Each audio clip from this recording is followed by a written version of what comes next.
So today I want to start a small series of videos on C.S. Lewis's Space Trilogy, or as you might have heard people insist upon them being called, the Ransom Trilogy. Now if you've never heard of them at all, just know that they're C.S. Lewis's attempt at writing science fiction. And today I specifically want to look at the first book of the trilogy called Out of the Silent Planet, and compare it to H.G. Wells' book, The First Men in the Moon. Now, if you've never read either of these books and you really want to, be careful because I'll have some spoilers ahead. I'll be speaking generally and broadly about the plots, but I'll try to avoid as many specific spoilers as possible to retain that value for you. Now, when I think back to my reading of Out of the Silent Planet by C.S. Lewis, I think he only explicitly referred to H.G. Wells twice in the book. Once in the preface, when he was just acknowledging his debt to him, and once more in Chapter 5, which I'll get to later. But as I re-listened to The First Men in the Moon recently, I was shocked at just how heavily Lewis was leaning on H.G. Wells for his content. For example, let's look at the plots. So it starts off with a businessman and a scientist, and they learn how to build a sphere that will take them into space, and they ride on the sphere to go to a heavenly body, they land there, they find crazy plants and animals, and they abuse the locals, and eventually they find themselves pleading the case of humanity to some governing entity there. Upon returning to Earth, the sphere is lost, which it seems prohibits any future traveling in space, and then the people who came back end up heading to a pub for refreshments. And that's like the whole story, but after the main narrative of the story, there's a chapter or two that has some quotes from members of the party that kind of flesh out the world and the narrative a little bit. That is the description of both C.S. Lewis's Out of the Silent Planet and H.G. Wells' The First Men in the Moon. They have that much in common. So obviously, what's more interesting is to look at what they have that's different. H.G. Wells starts his story with a businessman and an inventor/scientist, and these two guys go off to the moon together.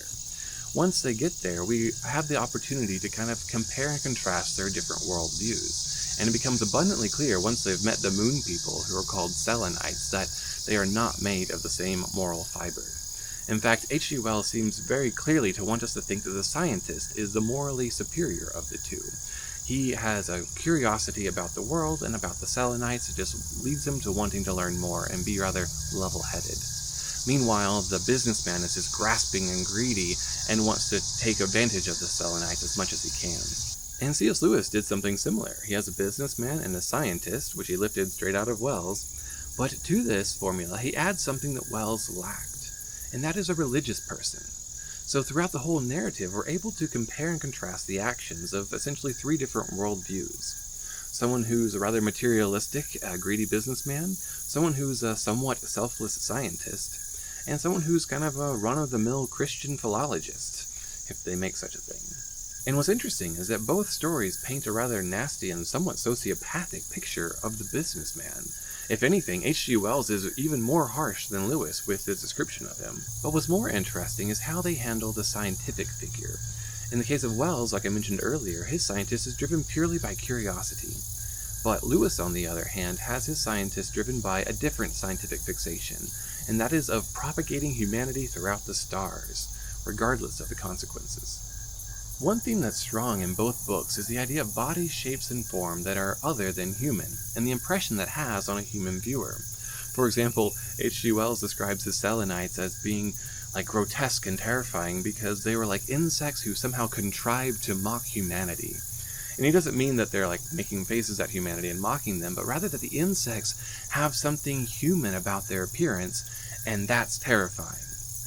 And in Out of the Silent Planet, Lewis kind of refutes this idea a little bit, that an animal could be scary for having human characteristics. Lewis says that it all comes down to your perspective.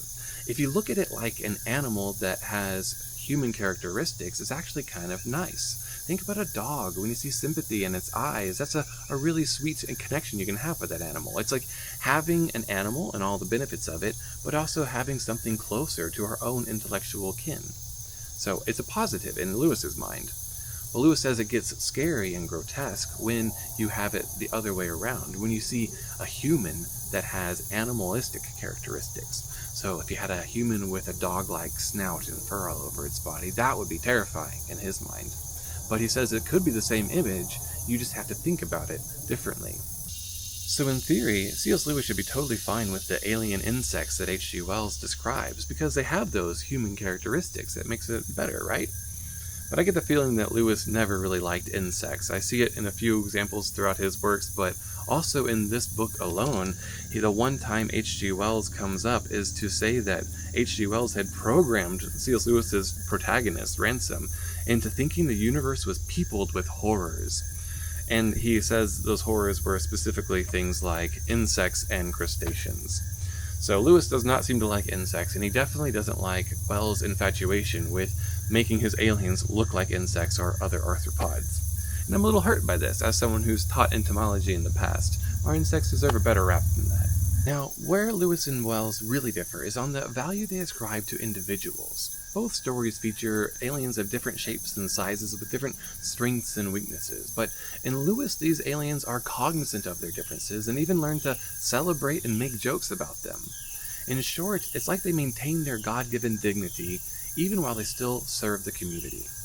That is emphatically not the case in H.G. Wells. In his story, he has aliens who have their forms determined by their role in society, not the other way around. It's not that they have this natural shape and therefore they have a natural function in society that they can embrace. For example, he has some aliens who are shoved into jars/molds and pressed into them as they're maturing so that they'll take the shape of that mold, and when they're mature they'll be able to be removed from it and perform some sort of simple mechanical function.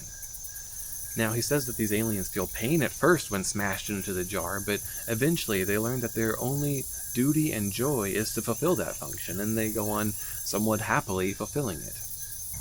In fact, I might as well read what Wells' businessman says in response to seeing these aliens for the first time. He says, "It is quite unreasonable, I know, but such glimpses of the educational methods of these beings affect me disagreeably. I hope, however, that may pass off, and I may be able to see more of this aspect of their wonderful social order. That wretched-looking hand tentacle sticking out of its jar seemed to have a sort of limp appeal for lost possibilities. It haunts me still. Although, of course, it really is, in the end, a far more humane proceeding than our earthly method of leaving children to grow into human beings and then making machines of them." What? I mean, of course I'm down for the social commentary there at the end, but to say it's unreasonable to be distressed at the torment of another organism and it's being turned into somewhat of a machine part? That seems unreasonable.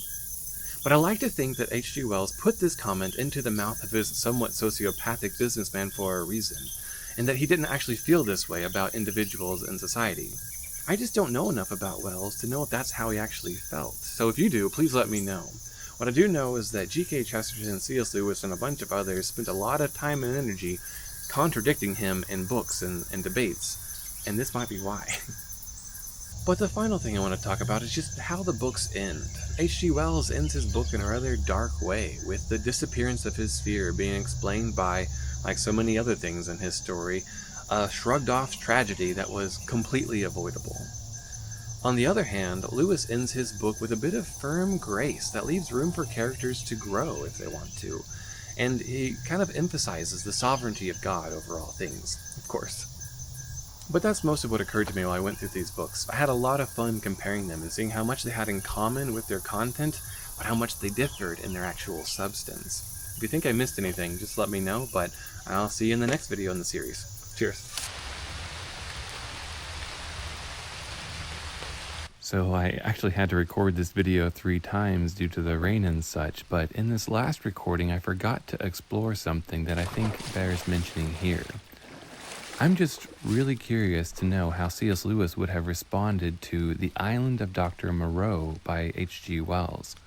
Because Lewis claimed to be totally fine with the idea of animals having human characteristics, and yet in The Island of Dr. Moreau, Wells paints a rather horrifying picture of a scientist who's trying to turn animals into humans by means of various experiments and trainings. So if you happen to know what Lewis thought about that, please let me know down below, because I am just really interested in that. Also, I wanted to put a quick plug in for a channel I found recently. I hope to promote it more formally in the future, but it happens that right after I made this recording, she made a video about how H.G. Wells was connected to George MacDonald, which I had no idea about, so that was pretty cool to see, and I'll put a link around here if I can figure out how to, so you can check it out for yourself. Anyway, thanks for listening, and I'll see you next time. Cheers. So, one of my favorite quotes by Thoreau that I definitely didn't understand when I was a kid is, "When a dog runs at you, whistle for him." I think another way of putting that is, if you're wet from being rained on, might as well swim.